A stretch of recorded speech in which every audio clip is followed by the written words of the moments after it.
Parking deck, 3 a.m. He's on the Bonjour à tous, c'est Tania. Alors aujourd'hui je vous retrouve pour une toute nouvelle vidéo. Aujourd'hui je vous retrouve pour mon wrap-up du mois de juin. C'est épouvantable comme le temps passe vite parce qu'on est déjà à la fin du mois de juin. Demain on est le 1er juillet, on est vraiment en plein été et chez moi il fait encore très froid. Mais on n'est pas ici pour parler de température, donc je vais vous parler des livres que j'ai lus au mois de juin. Donc en ce mois de juin, j'ai lu 11 livres, donc je suis quand même très fière de moi pour toutes les lectures que j'ai faites. J'ai eu des bonnes lectures, des moins bonnes, comme d'habitude en fait, voilà. Donc, je vais d'abord vous présenter les livres que je vous avais déjà présentés dans mon update lecture au milieu du mois de juin. Donc, je vais vraiment les passer super rapidement. Je vais juste vous dire ma note et ensuite, je vais vous parler des livres que j'ai lus dans la deuxième moitié du mois de juin. Alors, dans mon update lecture, je vous avais présenté le livre After la collision d'Anatole, auquel j'avais donné une note de 3.5 sur 5. You Are Mine d'Abby Glines, auquel j'avais donné aussi une note de 3.5 sur 5. The Mistake de Elle Kennedy, le deuxième tome de la série Off Campus, auquel j'ai donné une note de 4.75 sur 5. The Valentine's Arrangement de Kelsey Leverish, auquel j'ai donné une note de 3 sur 5. Et finalement, le tome 3 de la série Night School qui est Rupture de C.J. Doherty, auquel j'ai donné une note de 3.75 sur 5. Je vous mettrai donc en barre d'infos le lien vers mon update lecture si vous ne l'avez toujours pas regardé et si vous voulez mon avis complet sur ces livres-là. Je passe maintenant au livre que j'ai lu dans la deuxième moitié du mois de juin. Le premier, il s'agit de Finding It de Cora Cormack, qui est le troisième et dernier tome de la trilogie Losing It, mais en tout cas, c'est le titre du premier tome, donc voilà. Je lui ai donné une note de 3.75 sur 5. C'est une note généreuse, je dirais, parce que c'est le tome que j'ai le moins préféré dans les trois. Je dirais que, déjà à la base, j'étais pas attirée ou intéressée par ce tome-là parce qu'il portait sur un personnage qui ne m'intéressait pas du tout.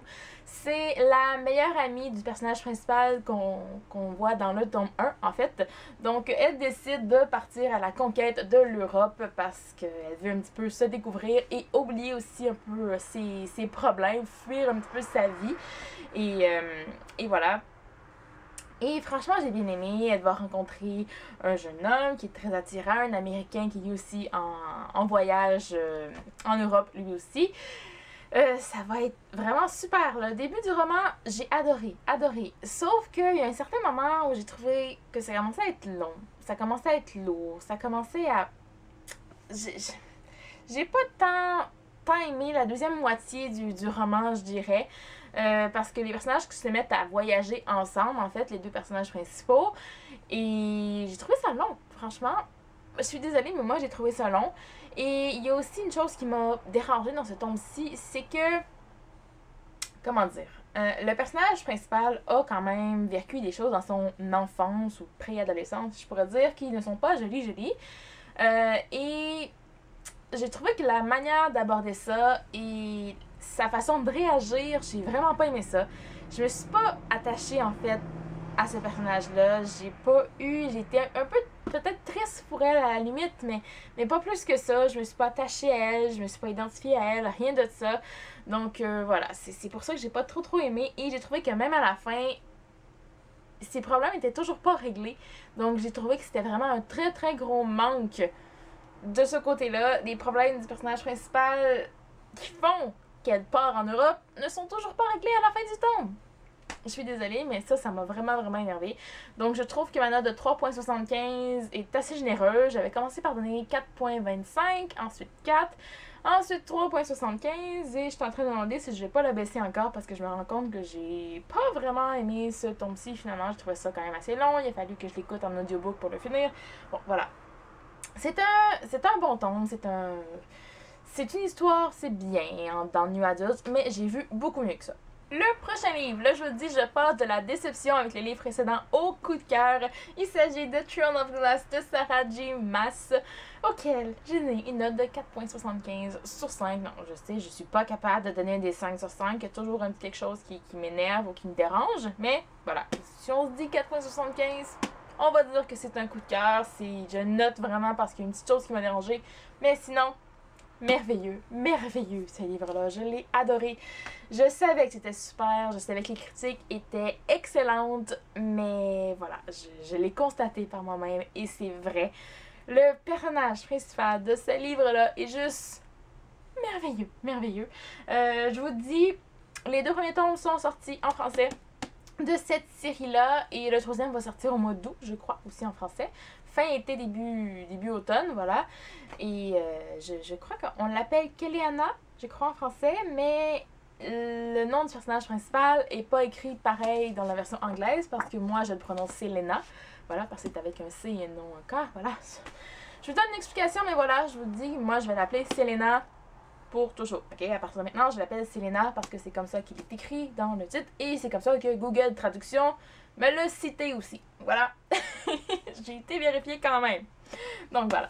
Selena, c'était vraiment un personnage vraiment super, super attachant. J'ai tellement aimé le fait qu'elle ne se laisse pas marcher sur les pieds. Elle a confiance en elle, ça fait vraiment du bien. Parce que souvent, au début d'un premier tome, on trouve toujours un personnage principal féminin qui est toujours un peu effacé, qui a pas confiance en elle. Et dans ce cas-ci, ben, Selena, elle a totalement confiance en elle et en ses capacités. Je vous le dis, même si elle n'a que 18 ans, c'est une vraie terreur. Donc voilà, je l'ai adoré. J'ai adoré aussi la partie un petit peu plus romance de ce premier tome-ci. Donc, on sait qu'on va avoir un triangle amoureux. Je vais finir par le dire, voilà. On sait qu'il va y avoir un triangle amoureux dans cette série-là. Mais moi, je vous l'ai déjà dit, je vous le répète, ça ne me dérange pas du tout. Et comme d'habitude, ben, j'ai choisi le personnage masculin des deux qui a le moins de chances de se retrouver avec la fille à la fin. Mais je garde espoir, je suis certaine qu'il va se passer des choses dans les prochains tomes. Il y a 3 tomes de paru en anglais en ce moment, il va en avoir 6 en tout, donc il va s'en passer des choses, je suis sûre et certaine. Ça va être fou, mais fou. L'action là-dedans, il y en a, mais il y en a toujours. Le seul petit bémol, et c'est pour ça que je l'ai enlevé, .25, j'ai trouvé que Selena va faire partie d'une compétition pour devenir, comment dire... l'assassin privé du roi. Bon, en tout cas, voilà. Et elle va faire face à 23 autres concurrents et à chaque semaine, ils vont avoir droit à une épreuve et tout. Et ils vont avoir des périodes d'entraînement aussi. Et j'ai trouvé que le fait que les périodes d'entraînement reviennent, les épreuves, périodes d'entraînement, épreuves, bon, il se passe d'autres choses entre ça, mais j'ai trouvé qu'il y a certains moments où je me disais, ça sert pas à grand chose, je sais que ça se passe, je sais que c'est toujours la même chose, donc on pourrait accélérer un petit peu, donc c'est le seul fait, c'est la seule chose qui m'a un petit peu dérangée, mais je dirais même pas dérangée en fait, voilà. Donc voilà, je vais arrêter de parler de ce livre-là parce que je veux pas que ma vidéo dure trop longtemps, comme d'habitude, mais voilà, je vous le conseille si vous avez toujours pas commencé cette série-là, allez-y, jetez-vous dessus et moi, ça prendra vraiment pas très longtemps avant que je lise le tome 2. Le prochain livre dont je vous parle, il s'agit d'un livre que j'ai reçu en partenariat avec la maison d'édition Robert Laffont et plus précisément avec la collection R. Donc, il s'agit de Perdu et retrouvé de Kat Clark. C'est mon tout premier Kat Clark que je lisais. J'étais impatiente de lire ce livre-là. Finalement, je lui ai donné une note de 3 sur 5. Voilà, j'allais dire 3.5. 3 sur 5 sur le blog. Ça a été une très bonne lecture. C'était très intéressant. J'avais vraiment très envie de découvrir surtout le style d'écriture de Kat Clark. On m'avait dit, déjà on m'avait prévenu, Kat Clark, on aime ou on déteste. Je peux pas dire que j'ai détesté, mais je peux pas dire que j'ai aimé non plus. Donc je me situe vraiment entre les deux. Mais j'ai entendu dire aussi que c'était vraiment pas le meilleur de Kat Clark. Donc je retenterai l'expérience. Mais pour parler de celui-ci, on va suivre l'histoire de Fate qui a 17 ans. Et à l'âge de... Lorsqu'elle avait 4 ans, sa grande sœur, qui avait 6 ans à l'époque, a été enlevée. Et voilà, 13 ans plus tard, elle est retrouvée. Donc on se dit, Laurel a enfin été retrouvée. 13 ans plus tard, elle est en parfaite santé. Bon, un peu maigre parce qu'on l'a pas nourrie et tout. Et voilà. Mais sinon, en parfaite santé. Donc voilà, et ça va vraiment être l'histoire de Fate, de voir comment elle va gérer tout ça, comment... Le fait qu'elle va se retrouver du jour au lendemain avec une grande sœur, elle a été élevée pratiquement en enfant, en tant qu'enfant unique, si je pourrais dire, parce que comme elle avait 4 ans quand sa grande sœur a été enlevée, elle a pas beaucoup de souvenirs d'elle à l'époque. Donc voilà, donc pour elle, elle était enfant unique. Elle se retrouve avec une grande sœur du jour au lendemain. C'est assez difficile pour elle, surtout qu'elle a toujours vécu dans l'ombre de sa sœur, même si elle n'était pas présente. Ses parents n'ont jamais perdu espoir de la retrouver, donc voilà. Et c'est vraiment son histoire à elle, de voir comment elle va gérer tout ça, comme je l'ai dit. J'ai bien aimé, sauf que j'ai trouvé ça un petit peu agaçant à un certain moment parce que j'ai trouvé que le personnage de Fate était beaucoup trop effacé et à chaque fois elle va faire passer les besoins de sa sœur avant elle, tandis que c'est elle qui devrait avoir l'attention dans une certaine mesure. Et puis j'ai détesté ce sentiment-là de voir que je pouvais rien y faire, que tout le monde, désolé, mais tout le monde se foutait de Fate et en avait que pour Laurel. Et j'ai détesté ça, vous pouvez même pas savoir.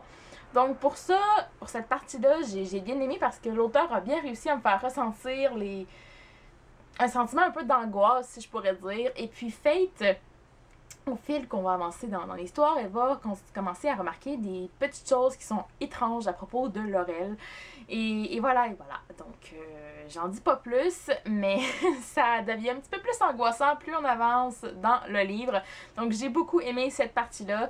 J'ai vu la fin venir de très très loin, donc c'est aussi pour ça que ma note n'est pas extraordinaire. Donc, voilà.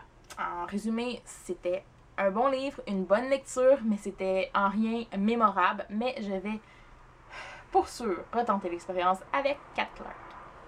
Après ma lecture de Perdu et Retrouvé, j'avais vraiment une très très grande envie de retourner dans mon genre préféré, qui est le New Adult. Donc, j'ai lu Dream of You de Jennifer L. Armentrout, qui est le tome 4.5 de la série Wait for You, ou Jeu de patience en français. Donc voilà, c'est une novella sur le personnage de Colton, qui est le grand frère de Reese, si je me trompe pas, qu'on voit dans le tome juste avant, dans le tome 4, voilà. Et j'étais très très intriguée par ce personnage-là. J'étais hyper contente en voyant qu'il y avait son histoire à lui. Et c'est quand même une novella qui fait environ... Bon, en e-book, ça fait 132 pages. En papier, je suis certaine que ça ferait au moins 150, pour vous donner une idée. Donc c'est quand même une assez longue novella. Et j'ai adoré, adoré, adoré. J'ai donné une note de 4.5 sur 5 parce que c'était merveilleux, encore une fois.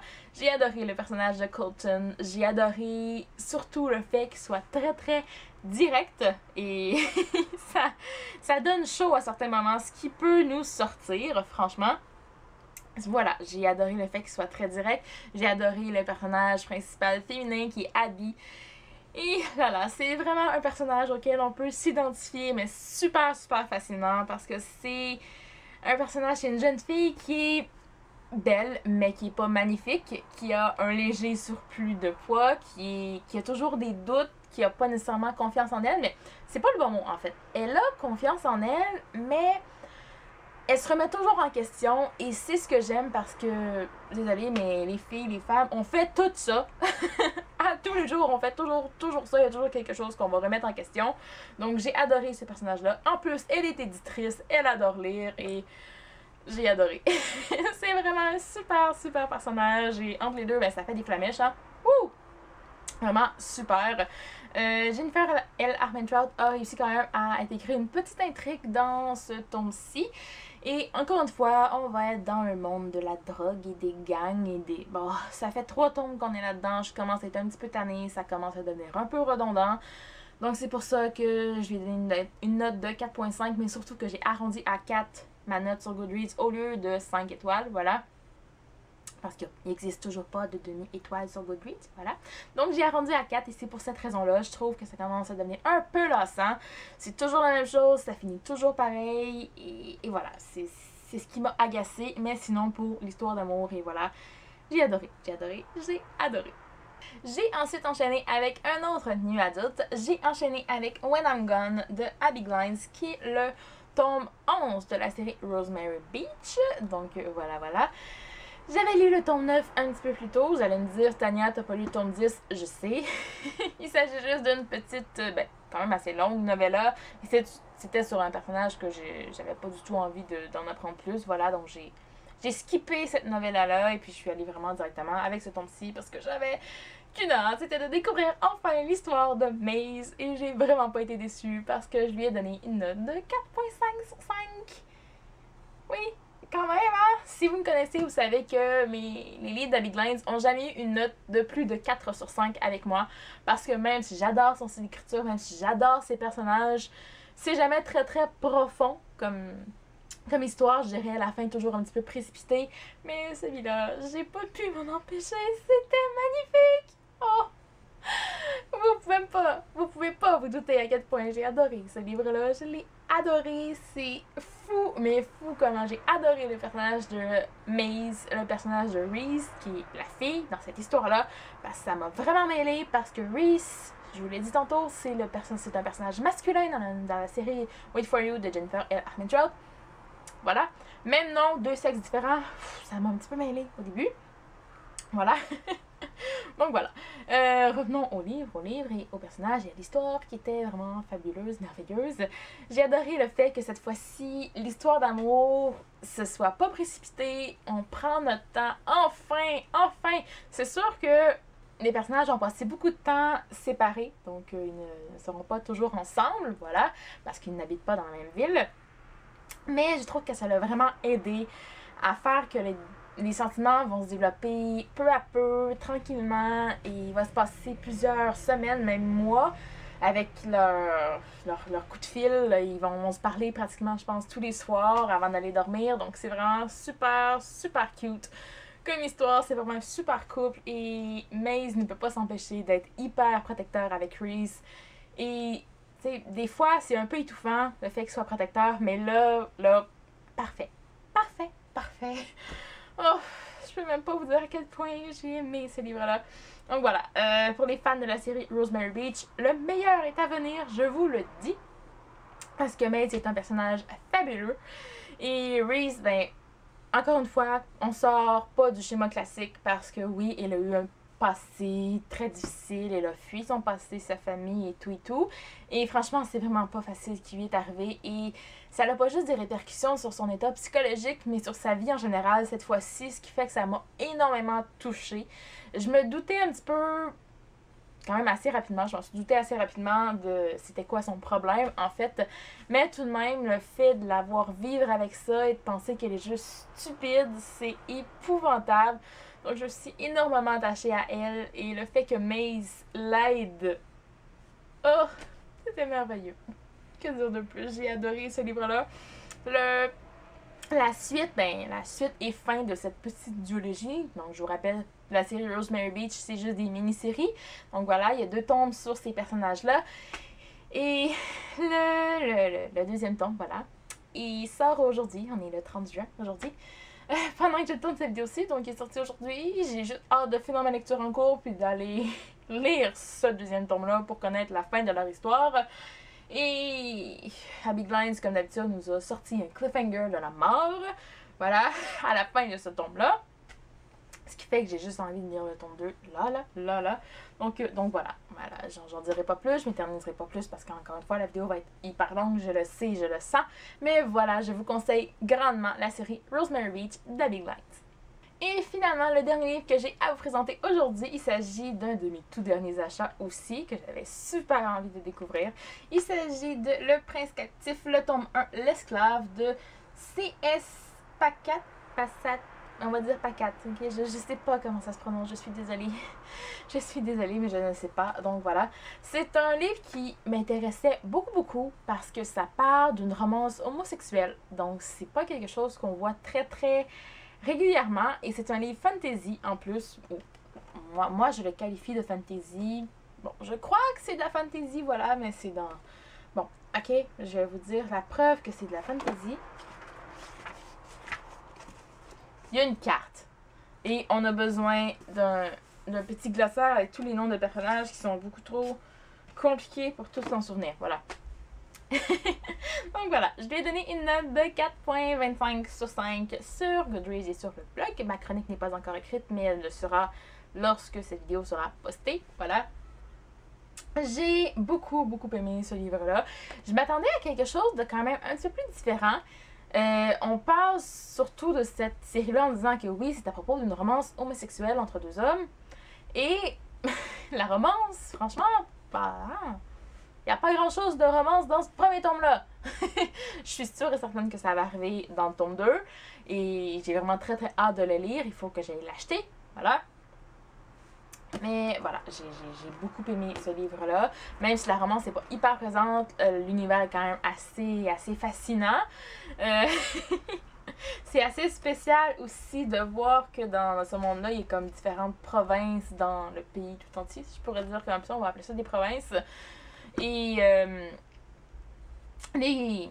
comment je pourrais dire, les coutumes sont quand même assez différentes. Et voilà, notre personnage principal là-dedans qui est... Ben, moi, je l'appelle Damien, mais ça s'écrit D-A-M-E-N, donc Damon.